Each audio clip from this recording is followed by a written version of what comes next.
আপনি দেখছেন পদা news 24.com এর রাত 8:30টার বিশেষ বুলেটিন ফ্ল্যাশ নিউজ। সাথে আছি আমি মুবিন আমিন। facebook.com/podanews24 পেজ ফলো করে আমাদের সাথেই থাকুন। প্রধান উপদেষ্টা ডক্টর মোহাম্মদ ইউনূস সহ বাংলাদেশের অন্তর্বর্তীকালীন সরকারের সঙ্গে আগামী সপ্তাহে অর্থনৈতিক সংলাপ শুরু করার পরিকল্পনা করেছে মার্কিন যুক্তরাষ্ট্র। বিশ্বের অন্যতম বৃহৎ পোশাক রপ্তানিকারক বাংলাদেশের অর্থনীতি চাঙ্গা করার কাজে সহায়তা করার অংশ হিসেবে যুক্তরাষ্ট্র এই সংলাপের পরিকল্পনা হাতে নিয়েছে। মঙ্গলবার ব্রিটেনের প্রভাবশালী সংবাদ মাধ্যম ফিনান্সিয়াল টাইমসের প্রতিবেদনে বাংলাদেশ যুক্তরাষ্ট্রের সংলাপের এ তথ্য জানানো হয়। শিক্ষার্থী জনতার আন্দোলনের মুখে বাংলাদেশে দীর্ঘদিন ধরে ক্ষমতায় থাকা কর্তৃত্ববাদী সরকারের পতন ঘটেছে গত 5ই আগস্ট। ওই দিন প্রধানমন্ত্রীর পদ থেকে পদত্যাগ করে ভারতে পালিয়ে যান শেখ হাসিনা। তার পদত্যাগের 3 দিন পর বাংলাদেশে ডক্টর মোহাম্মদ ইউনূস নেতৃত্বাধীন অন্তর্বর্তীকালীন সরকার দায়িত্ব নেয়। সরকার ক্ষমতায় আসার পর প্রথমবারের মতো 14 ও 15 সেপ্টেম্বর ঢাকায় যুক্তরাষ্ট্র ও বাংলাদেশের মাঝে উচ্চ পর্যায়ের অর্থনৈতিক সংলাপ অনুষ্ঠিত হওয়ার কথা রয়েছে। বৈষম্য বিরোধী ছাত্র আন্দোলনে শহীদদের স্মরণে 14 সেপ্টেম্বর শনিবার সভা হবে বলেও জানিয়েছেন অর্থ ও বাণিজ্য উপদেষ্টা ডক্টর সালেহ উদ্দিন আহমেদ, যার ব্যয় ধরা হয়েছে সর্বোচ্চ 5 কোটি টাকা। মঙ্গলবার সচিবালয়ে সরকারি ক্রয় সংক্রান্ত উপদেষ্টা পরিষদ কমিটির বৈঠক শেষে সাংবাদিকদের সঙ্গে আলাপকালে এ তথ্য জানান উপদেষ্টা। ওই অনুষ্ঠানে বিদেশি অতিথিদেরও আমন্ত্রণ জানানো হবে বলে উল্লেখ করে তিনি বলেন, অনুষ্ঠানে কারা অতিথি হবেন তা ঠিক করবেন উপদেষ্টা পরিষদের 2 ছাত্র প্রতিনিধি, উপদেষ্টা নাহিদ ইসলাম ও আসিফ মাহমুদ। ছাত্র জনতার আত্মত্যাগের মাধ্যমে ফ্যাসিস্ট আওয়ামী লীগের বিদায় হয়েছে, কিন্তু সংস্কার কাজের অগ্রগতি আশাব্যঞ্জক নয় বলে মন্তব্য করেছেন এলডিপি সভাপতি অবসরপ্রাপ্ত কর্নেল অলি আহমেদ। মঙ্গলবার সকালে ঢাকার মগবাজারে এক সংবাদ সম্মেলনে তিনি একথা বলেন। তিনি জানান, দেশে এখনও অনেক ক্ষেত্রে বিশৃঙ্খলা দেখা দিচ্ছে। হুজুগের বর্ষে কিছু করলে তা এই গণ অভ্যুত্থানের জন্য সুফল আনবে না। গণভবনকে জাদুঘর করার বিরোধিতা করে অলি আহমেদ বলেন, ছাত্র জনতার ত্যাগকে স্বীকৃতি দিতে জাদুঘর হতেই পারে, কিন্তু সেটা গণভবনে নয়। তিনি প্রত্যাশা করেন আইন শৃঙ্খলা পরিস্থিতি দ্রুতই স্বাভাবিক করতে হবে, না হলে গণহত্যা আবারও মাথাচাড়া দিতে পারে। বিএনপি সিনিয়র যুগ্ম মহাসচিব রুহুল কবির রিজভী বলেছেন, অন্তরে সাহস থাকলে শেখ হাসিনা পালিয়ে যেতেন না, দেশেই থাকতেন। তার অন্যায় অপরাধের অন্ত নেই। মহিলা ফেরাউনের পদত্যাগের পর যে স্বস্তির বাতাস বইছে দেশে, এটা ধরে রাখতে হবে অন্তর্বর্তীকালীন সরকারকে। মঙ্গলবার ঢাকা যাত্রাবাড়ির মাতুয়াইলে বৈষম্য বিরোধী ছাত্র আন্দোলনে নিহত পরিবারের সদস্যদের প্রতি সমবেদনা জ্ঞাপন ও অনুদানের চেক দেওয়া শেষে সাংবাদিকদের তিনি একথা বলেন। রিজভী বলেন, আওয়ামী লীগ সভাপতি ও সাবেক প্রধানমন্ত্রী শেখ হাসিনা চিরদিনের জন্য ক্ষমতা দখলে করতে চেয়েছিলেন। তিনি দেশের সম্পদ দখলে লুটেরা দোষদের প্রশ্রয় দিতেন, আর যারা তার অন্যায় নিয়ে কথা বলেছেন তাদের গুম করে আয়না ঘরে রেখেছেন শেখ হাসিনা। আওয়ামী লীগের মতোই বিএনপি দখলদারিত্ব কায়েম করছে বলে অভিযোগ করেছেন গণ অধিকার পরিষদের সভাপতি নুরুল হক নূর। মঙ্গলবার ফিলিস্তিনের রাষ্ট্রদূতের আমন্ত্রণে এক বৈঠক শেষে সাংবাদিকদের তিনি এসব কথা বলেন। নূর বলেন, বিভিন্ন স্থানে গণ অধিকার পরিষদের নেতাকর্মীদের ওপর হামলা ভাঙচুর করেছে বিএনপির নেতাকর্মীরা।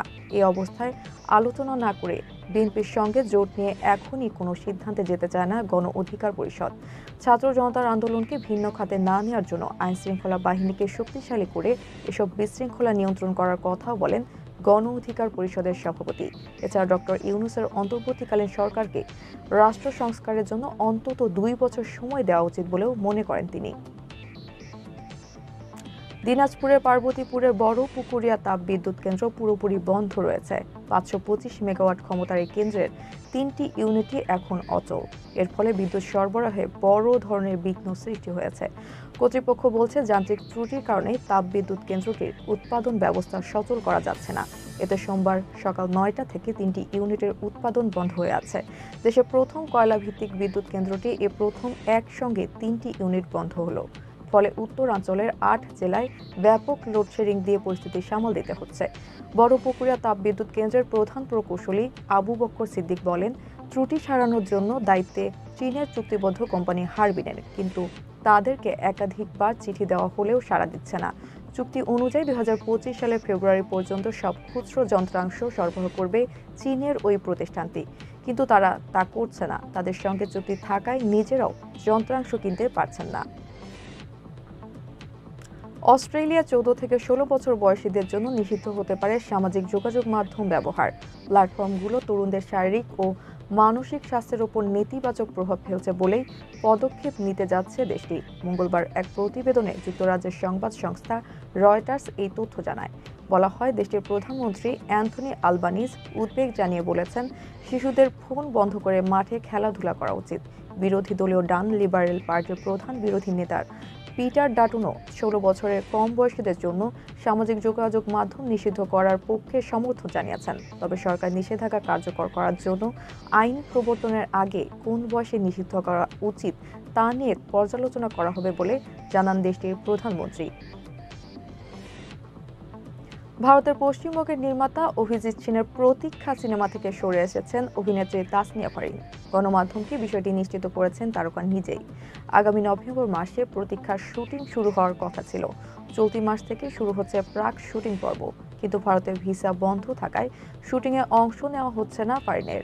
নানা অনিশ্চয়তায় সিনেমাটি থেকে সরে আসার সিদ্ধান্ত নিয়েছেন তিনি। কলকাতা ও যুক্তরাজ্যে এই সিনেমার শুটিংয়ের পরিকল্পনা ছিল, যেখানে দেবের বিপরীতে অভিনয় করার কথা ছিল তাসনিয়া ফারিনের। এছাড়াও মিঠুন চক্রবর্তীর মতো কিংবদন্তি তারকার সঙ্গেও স্ক্রিন শেয়ার করা হতো। এ বিষয়ে ফারিন বলেন, নভেম্বর মাসে শুটিং শুরু করা না গেলে দেব ও মিঠুন চক্রবর্তীর শিডিউল পাওয়া যাবে না। আবার বাংলাদেশ থেকে ভিসা পাওয়াটাও অনিশ্চিত। এসব কারণে ছবিটিতে তার কাজ করা হচ্ছে না। শুনলাম ছবিটিও আপাতত হচ্ছে না। সবশেষ বিপিএলে সিলেট স্ট্রাইকার্সকে মাঝপথে রেখে টুর্নামেন্ট থেকে বিদায় নিয়েছিলেন মাশরাফি বিন মর্তুজা। এরপর বিপিএলের কয়েকটি ম্যাচ খেলেও আর মাঠে ফেরা হয়নি এই সাবেক অধিনায়কের।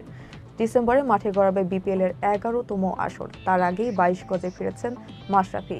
যুক্তরাষ্ট্রে ইউএস মাস্টার্স টি10 লিগে দল পেয়েছেন তিনি। আগামী 8 নভেম্বর 6 দলের অংশগ্রহণে শুরু হবে যুক্তরাষ্ট্রের মাস্টার্স টি10 লিগ। টুর্নামেন্টের ফাইনাল অনুষ্ঠিত হবে 17 নভেম্বর। আসন্ন এই লিগে খেলার জন্য ডাক পেয়েছেন এক ঝাঁক বাংলাদেশি ক্রিকেটার। সোমবার অনুষ্ঠিত হয়েছিল দ্বিতীয় আসরের প্লেয়ার্স ড্রাফট। সেখান থেকে দল পেয়েছেন মাশরাফি, আরাফাত সানি, আলামিন হোসেন, আরিফুল হক, ইলিয়াস সানি, কামরুল ইসলাম রাব্বি, এনামুল হক জুনিয়র, সৈয়দ রাসেল। এর আগে সরাসরি চুক্তিতে দল পেয়েছেন নুরুল হাসান সোহান ও আব্দুর রাজ্জাক। মাশরাফিকে দলে ভিড়িয়েছেন গ্রেট হোয়াইট ফ্যালকনস। গুরুত্বপূর্ণ সব সংবাদ জানতে পদ্মানিউজ24.com এর বিশেষ বুলেটিন ফ্ল্যাশ নিউজ দেখবেন প্রতিদিন রাত 8:30টায়। ফ্ল্যাশ নিউজ দেখতে ফেসবুকে আমাদের ফলো করুন facebook.com/পদ্মানিউজ24, আর ইউটিউবে সাবস্ক্রাইব করুন youtube.com/@পদ্মানিউজ24 চ্যানেলটি। নিয়মিত দেশ বিদেশের আপডেট সব সংবাদ জানতে ভিজিট করুন মাল্টিমিডিয়া নিউজ পোর্টাল পদ্মানিউজ24.com। পরবর্তী ফ্ল্যাশ নিউজ দেখার আমন্ত্রণ জানিয়ে বিদায় নিচ্ছি আমি মুবিন আমির। ভালো থাকুন, সুস্থ থাকুন।